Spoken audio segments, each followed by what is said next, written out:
Hello, good evening, and welcome on my fairy tale channel. My name is Jadwiga, your fairy tale teller. Today I'm going to tell you a story of the Grimm brothers, The Water of Life. Once upon a time there was an old king who became very sick, and his sons were very concerned about his well-being. So they walked the palace garden talking about their father to each other when an old man appeared in front of them and said, "What's the matter with you guys?" And they said, "Oh, we are concerned that our father might pass away because he is very sick." "Oh," said the old man, "this is not necessary. There is a remedy for him, and this is the water of life. But it's very difficult to get it." "Oh, that's no problem," said the oldest prince. "I will go and get it for him." So he immediately went to his father and asked for his permission to go and look for the water of life. But the father said, "Oh, my dear son, I am old. I am going to die. And this is very dangerous, this trip, what you are planning. So I don't want you to get into dangerous situations." But the son insisted. He wanted to get the water of life for his father. Not necessarily because he was so concerned about his health, but he thought, if I bring that water of life to my father and he becomes healthy again, I will be his favorite son and I will get the kingdom. So this was his idea. The father eventually agreed, and the son left the palace. And not long, there was a dwarf in his way, and that dwarf said, "Hey, where are you? Where are you hasting along?" And the prince looked down to that dwarf and said, "That's none of your business," and went on. Now the dwarf was very angry. So when the prince entered a path between two mountains, these mountains came closer and closer and closer, and so close that the horse was not able to go forward or backward, nor could the prince get out of the saddle. The mountain just squeezed him. When his oldest brother did not come home, the second brother went to his father and said, "I don't know what happened to my brother, but let me go and get that water of life for you, because you really need it." But in his mind he had, "My eldest brother is dead. When I bring that water of life to my father, I will be his favorite son and I will get the kingdom." So after begging for quite some time, the father eventually agreed and said, "Okay, go and look for that water of life." And the second son took the same way like his brother. And again, the dwarf was there and asked, "Hey, where are you hasting along?" And the prince said, looking down to that dwarf, "That's none of your business," and went on. And he got the same punishment like his brother. The mountains came closer and closer and trapped him. Now the youngest son went to his father and pleaded and begged, "Please, please, let me find the water of life for you." And the father had to agree. Now when the youngest son passed the dwarf and the dwarf asked, "Where are you going to?" the youngest prince jumped off his horse, sat down into the grass beside the dwarf, and told him what his job was, that he was going to find the water of life for his father. "Well, do you have an idea where to find it?" asked the dwarf. "No," said the prince, "I have no idea, but I am sure I will find it." "Well," said the dwarf, "I know where it is. It is in the court of an enchanted castle. There is a well in the middle, and out of this well you can find the water of life. But you have to be careful and you have to hurry, because when the clock strikes 12 and you have not left the castle, the door will close and you are trapped forever. So be sure that you leave in time." And then he handed him over an iron ward and said, "When you reach the gate of the castle, hit this gate 3 times and it will open. And then there will be 2 lions wanting to eat you. And here are 2 little breads. Just throw them to the lions and they will leave you and let you pass." The prince was very grateful, jumped on his horse and went straight towards the castle. He knocked 3 times with the iron wand on the gate. It opened, and the 2 lions let him pass after he gave them the 2 breads.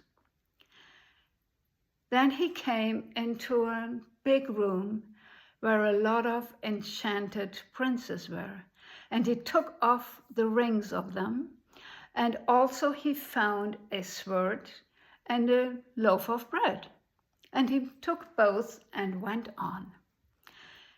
In the next chamber there was a beautiful young princess, and she came and hugged him and kissed him and said, "Oh, you have rescued me. Thank you very much. And when you come back in 1 year, we will get married and we will own my kingdom. But now see that you get the water of life and leave in time." And the prince kissed her goodbye and went into the next chamber and the next and the following.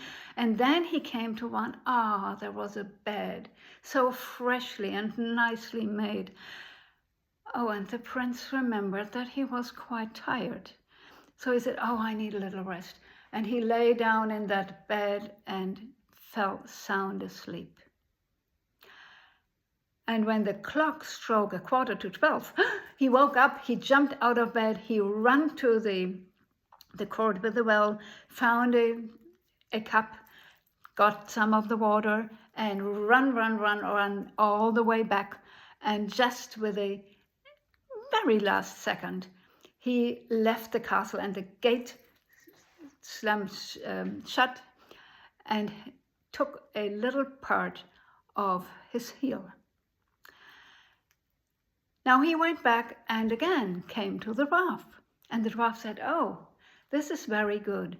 You've got the sword, and with this sword you can kill all of your enemies, and this bread will last forever, so you can feed the whole country with this 1 loaf of bread. Now go and bring that water of life to your father." "Yes," said the young man, "but do you know what happened to my brothers? I won't return without my brothers." "I know where they are," said the dwarf, "and I think they should stay there, because they are evil. They are no good men." But the young prince insisted and said, my father wants his 3 sons back, not just me. So please set them free." And the dwarf did so, but warned the prince and said, "They are evil. Be very careful." But the prince was happy to see his brothers, and he told them everything that had happened, and about his bride who was waiting for him in 1 year. And then they passed on and came to a kingdom where the king was in great in serious troubles, because his enemies had surrounded him and his people had nothing to eat. So the youngest prince handed over the sword and the bread to that king, and very soon all of his enemies were dead, and his people was able to eat enough to get satisfied. And then the prince took the sword and the bread back, and they went on and came to 2 more countries, kingdoms, where the same happened. And he also handed over the sword and the bread to these kings. Now they had to pass an ocean. And the 2 elder brothers said, we have to get rid of this youngest brother, because he will gain the kingdom instead of us, and it belongs to us, not to him. He is the youngest. He should not have it. So they waited until the youngest prince was sound asleep, and then took the water of life into their own glasses and filled some seawater, ocean water, into the youngest son's cup. When they reached home, the youngest prince ran to his father and said, Father, Father, I have the water of life, and gave him to drink. But this was the ocean water, and the father became even more sick after only having 1 sip of that water. Now the elder brothers came and said, Father, we have the water of life. Your youngest son wanted to kill you with that poisoned water. We have the water that makes you healthy. And really, the father drank a little bit of that water and immediately became healthy and strong and almost as young as he had been before. Now, the king, of course, was very angry with his youngest son, and he sentenced him to death. He told the hunter to go out for hunting with his youngest son and then shoot him in the forest. The hunter would not do that. The hunter was very unhappy with that task, and he told the youngest prince what his father had told him to do. And the prince was very frightened and said, oh no, please, please let me live. I give you my garment and I take yours, and please let me go, and I promise I will never come back. And so they did. And the king thought that his son was dead. Now, shortly after that, 3 huge wagons filled with gold and precious stones and very precious stuff and fabrics and whatever for the youngest son, for the youngest, because these were the thank you gifts of these 3 kings he had rescued. And now when the king saw these 3 wagons with these precious things, he thought, I might have been wrong. Maybe my youngest son was innocent. And he cried bitter tears that he had killed him. But when the hunter saw that, he said, no, dear king, I did not kill your son. He is still alive. And the king was so released. And he told everywhere in the country and in other countries that his youngest son, if he should hear that, he was welcome back home.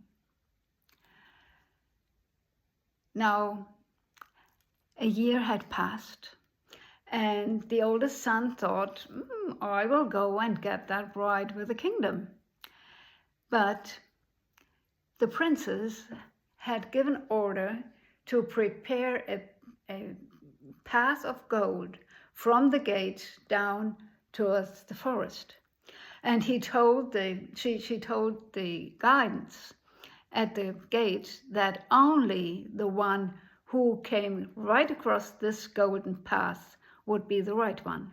Whoever would come beside the golden path was not the right one. So now the eldest son saw this golden path and thought, no, I cannot ride on that. And he took the right side of that golden path, but the guardians would not let him in. They sent him home because they said, you are not the right one. And the same happened to the second prince, only that he took the left side. And the guard said, no, you are not the right one, go back home. Now the youngest prince came, and he was so full of love for his princess that he did not even realize that he passed a golden path. And the door swung open for him. They got married and became very happy with each other. But the princess, his wife, then said, your father asks you to come home because he has found out that you are innocent. And so the prince went home, and his father, he was so happy to see him, and he asked for forgiveness. And when he now wanted to punish the older sons, they had already set sail across the ocean, and they never ever came back.